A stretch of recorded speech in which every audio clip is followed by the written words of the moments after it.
السلام عليكم ورحمة الله وبركاته. أعزائي متابعي قناة النجاح، قناة أخوكم محمد المصري، أسعد الله أوقاتكم بكل خير. قال صلى الله عليه وآله وسلم: من صمت نجا. حديث من 3 كلمات: من صمت نجا.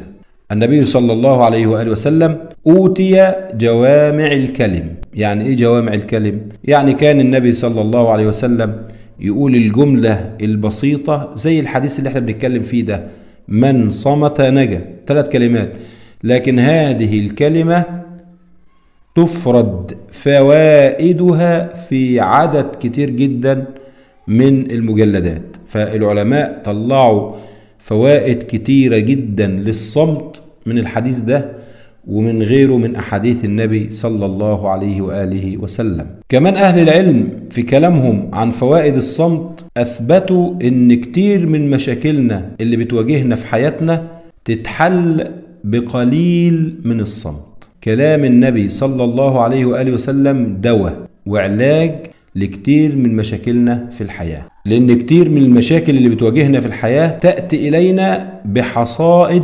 ألسنتنا.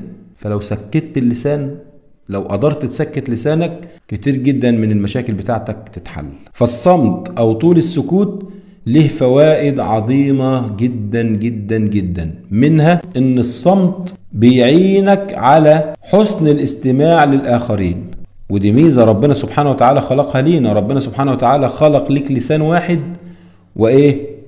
وودنين، مش خلق لك ودنين عشان تحط فيهم السماعات او تركب عليهم النضارة او تظبط عليهم العمة، لا، ده ربنا سبحانه وتعالى خلق لك ودنين ولسان واحد عشان تسمع اكتر ما تتكلم. ولما تسمع كتير هتفهم كتير، فبالتالي لما تتكلم هتتكلم في المضمون، هتتكلم صح. امتى؟ لما تكون سمعت كتير، لانك لما تسمع كتير بيحصل عندك تصور اكبر للموضوع، فبالتالي لما تيجي تتكلم هتوجه صح وهتقول الكلمة الصح في مكانها الصح، لانك خدت الصورة كاملة لما سمعت كتير.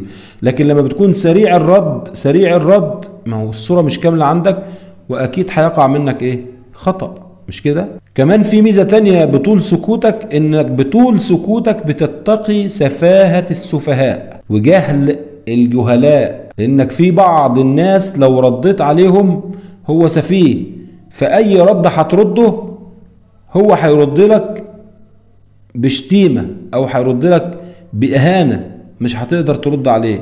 لذلك حتى كان من وصايا الإمام الشافعي رحمه الله بيقول إذا خاطبك السفيه فلا تجبه، فخير من كلامك له السكوت، إن كلمته فرجت عنه وإن تركته كمدا يموت. لو انت ما ردتش على السفيه يموت من الغيظ. اوعى تفكر ان انت لو ما ردتش على السفيه انك ضعيف، لا بالعكس، ده انت اقوى منه وهو جواه بيتغاظ اكتر. ان كلمته فرجت عنه وان تركته كمدا يموت. فعود نفسك على السكوت، وما تنساش كلام النبي صلى الله عليه وآله وسلم: من صمت نجا.